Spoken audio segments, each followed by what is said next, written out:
9 años. 9 años.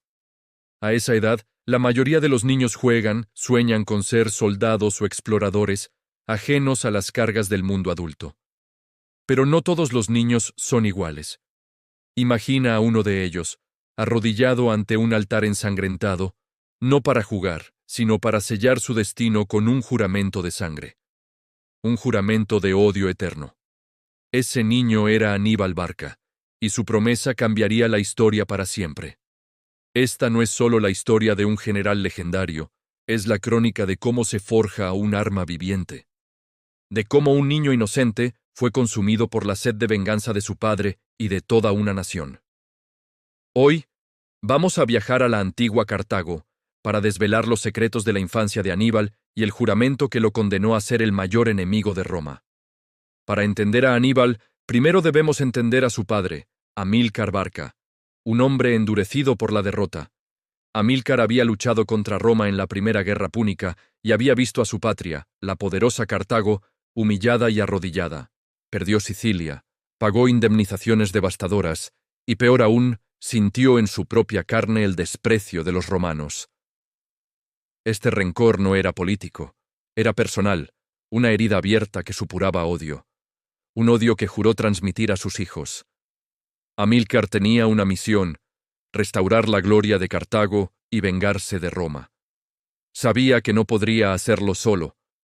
Necesitaba herederos, no solo de su sangre, sino de su furia.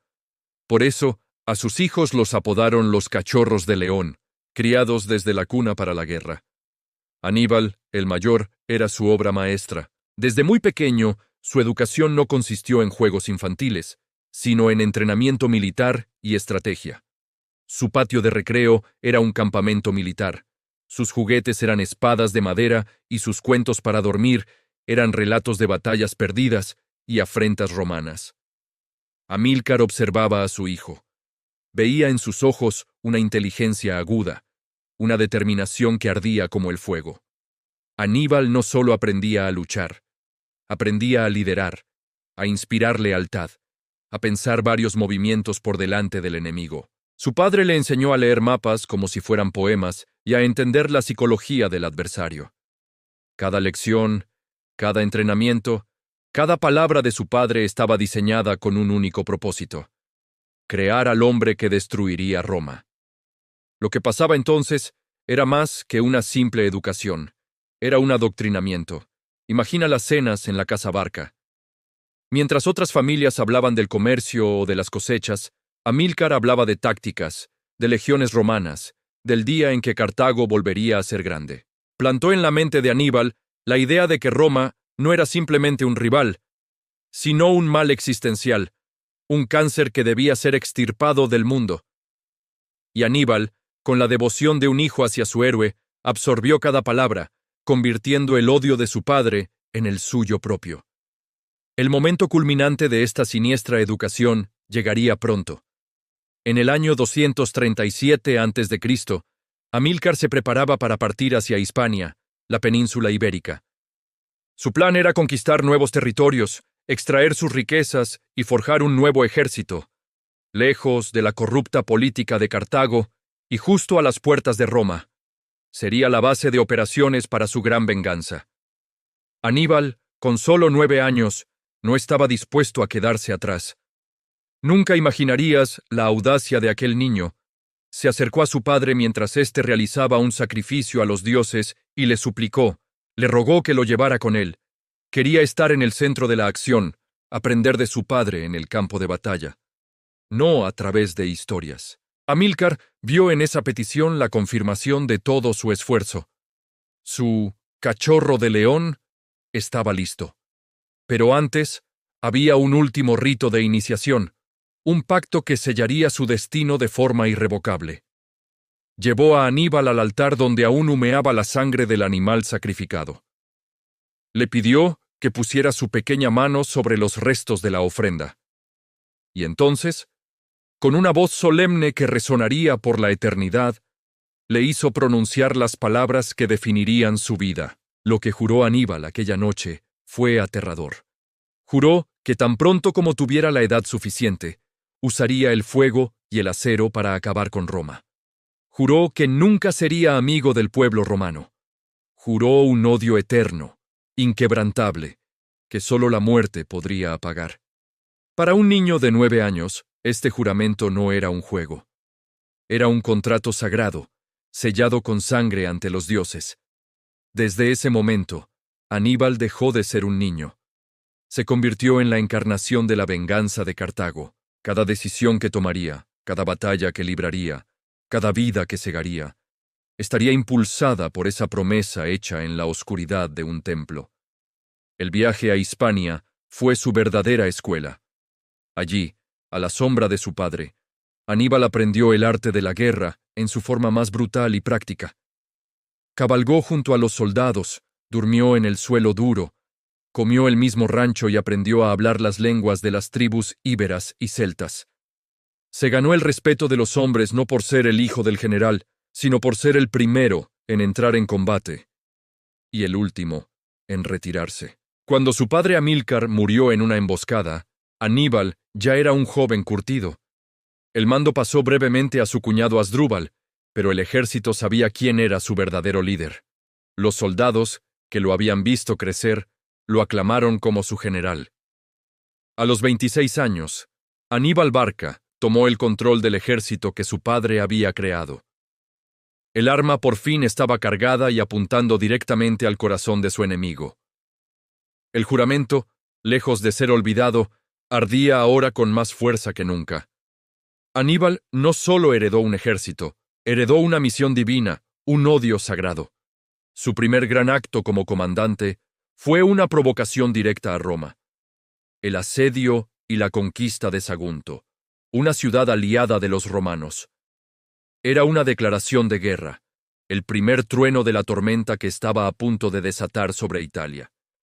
La respuesta de Roma fue la esperada. Exigieron la entrega de Aníbal. Cartago se negó. La Segunda Guerra Púnica había comenzado. Pero Aníbal no iba a esperar a que los romanos llegaran a Hispania. Haría algo que nadie creía posible. Algo que desafiaba la lógica, la geografía y los límites de la resistencia humana. Llevaría la guerra a su propio hogar. Así comenzó una de las hazañas militares más audaces de todos los tiempos. El cruce de los Alpes. Con un ejército de decenas de miles de hombres, mercenarios de todas las naciones y sus famosos elefantes de guerra, Aníbal se lanzó a través de las montañas heladas. Muchos murieron de frío, de hambre, en ataques de las tribus locales. Pero la voluntad de Aníbal era de hierro. El juramento lo impulsaba. Cada paso que daba en la nieve, cada hombre que perdía, solo alimentaba su determinación. Cuando finalmente descendió a las llanuras de Italia, había perdido a casi la mitad de su ejército. Pero los que sobrevivieron eran los más duros, los más leales, forjados en el infierno helado de los Alpes y unidos por un líder que parecía un semidios. Roma estaba aterrorizada. El monstruo que habían creado sin saberlo estaba ahora a sus puertas. La historia de la infancia de Aníbal nos enseña algo aterrador. Cómo el odio, cuando se cultiva, puede convertirse en una fuerza imparable. No fue un monstruo que nació, sino que fue cuidadosamente construido.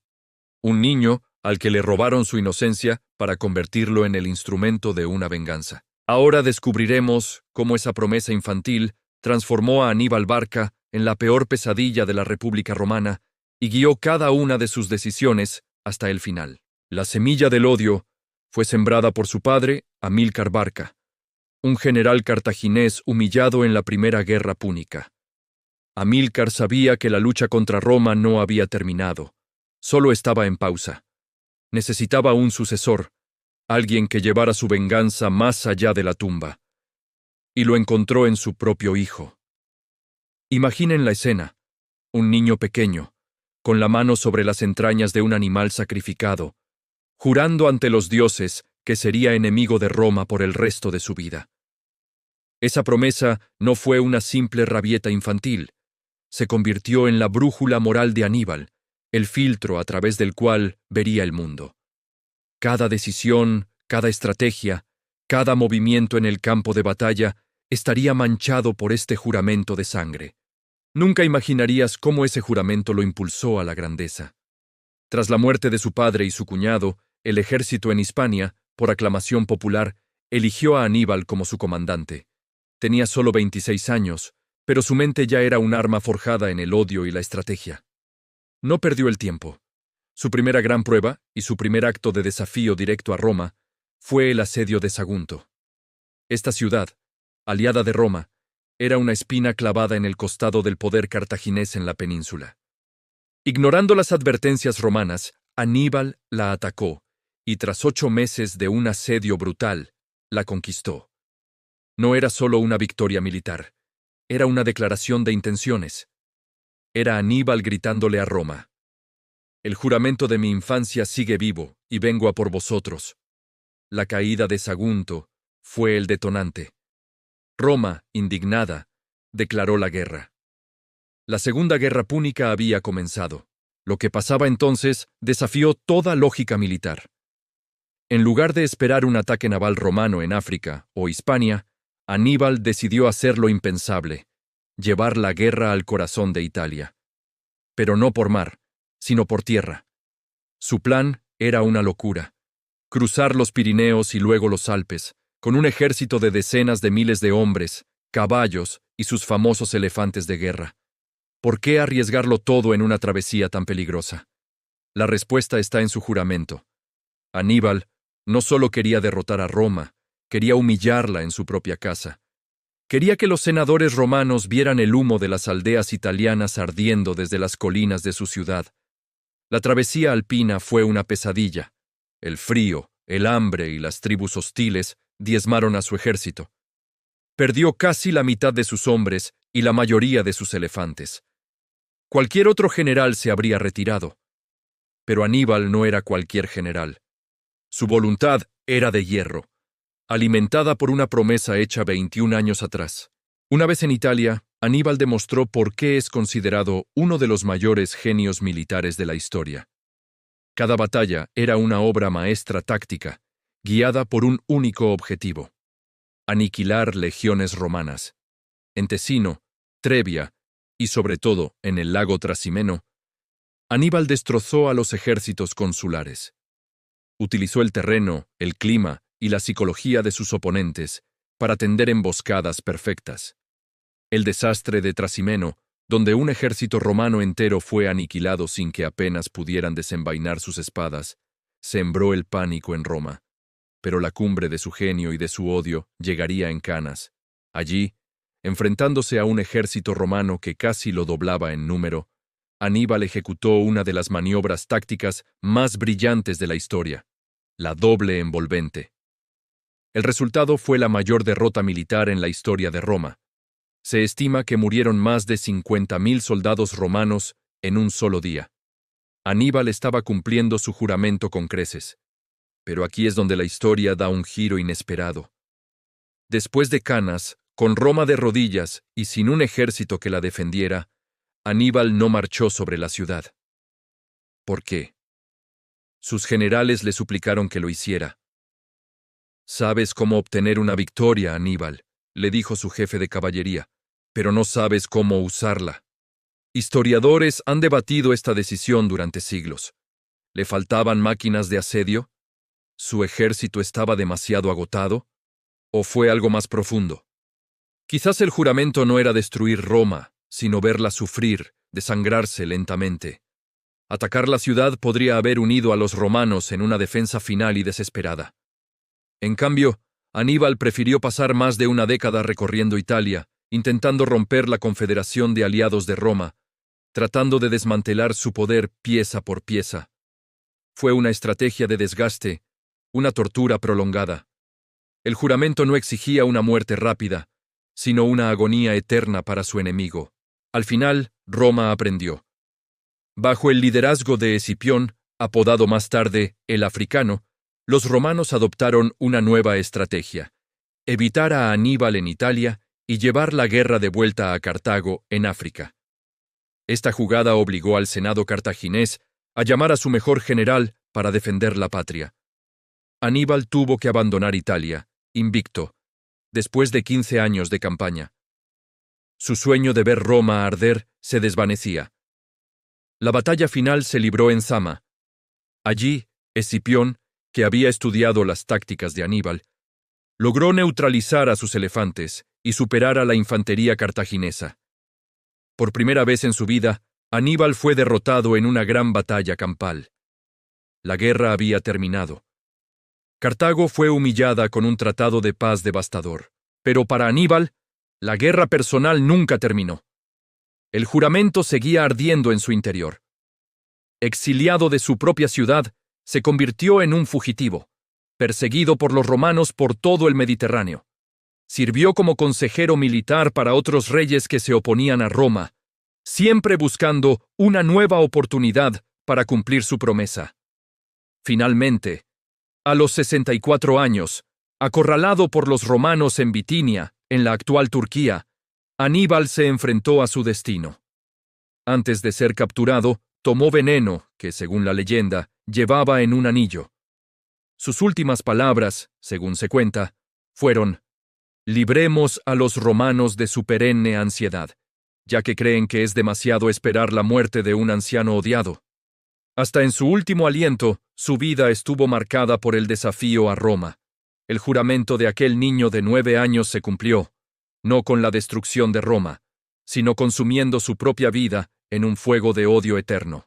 Desde un altar en Cartago hasta una muerte solitaria en el exilio, la vida de Aníbal fue una sinfonía de venganza dirigida por una sola nota: su juramento.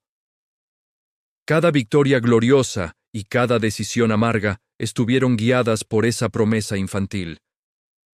Si crees que la historia de este juramento fue intensa, espera a descubrir los secretos y traiciones que se escondían dentro de las murallas de la propia Roma. Si te fascinan estas historias que forjaron nuestro mundo, encontrarás muchas más en el canal. Gracias por acompañarme en este viaje al pasado.